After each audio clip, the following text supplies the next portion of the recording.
नमस्कार. शासनच्या यूट्यूब चॅनलवर आपल्या सर्वांचं खूप खूप स्वागत आहे.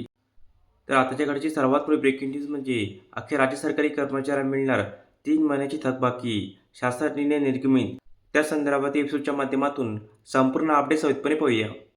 घरभाडे भत्ता अदा करण्याबाबत शिक्षण निरीक्षक बृहन्मुंबई उत्तर विभाग यांच्या कार्यालयाकडून दिनांक 14/8/26 रोजी महत्त्वपूर्ण शासन परिपत्रक निर्गमित करण्यात आलेले आहे.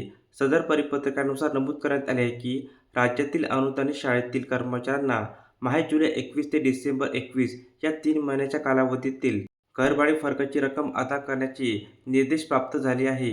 यानुसार सर्व शाळा आणि कनिष्ठ महाविद्यालय यांनी माहे ऑगस्ट 26च्या वेतन देयक कार्यालयाकडे सादर करताना माहे जुलै 21 ते सप्टेंबर 21 या कालावधीतील घरभाडे फरकासह सादर करण्याचे निर्देश देण्यात आले आहे. तसेच सदर कर्मचाऱ्यास यापूर्वी घरभाडे भत्ता अदा झाला नसल्याची खात्री करून तसे प्रमाणपत्र वेतन देयकासोबत सादर करण्याचे निर्देश देण्यात आले आहे. तर अशा प्रकारे राज्य सरकारी कर्मचारी संदर्भात अतिशय महत्त्वपूर्ण अपडेट या एक्सपोच्या माध्यमातून आपण पाहिली आहे. जर हा व्हिडिओ आपल्यास आवडला असेल तर चॅनलला नक्की सबस्क्राईब करा, लाईक करा, कमेंट करा आणि निश्चित नवीन अपडेट मिळण्यासाठी शासनाच्या यूट्यूब चॅनलला सबस्क्राईब करायला अजिबात विसरू नका. धन्यवाद.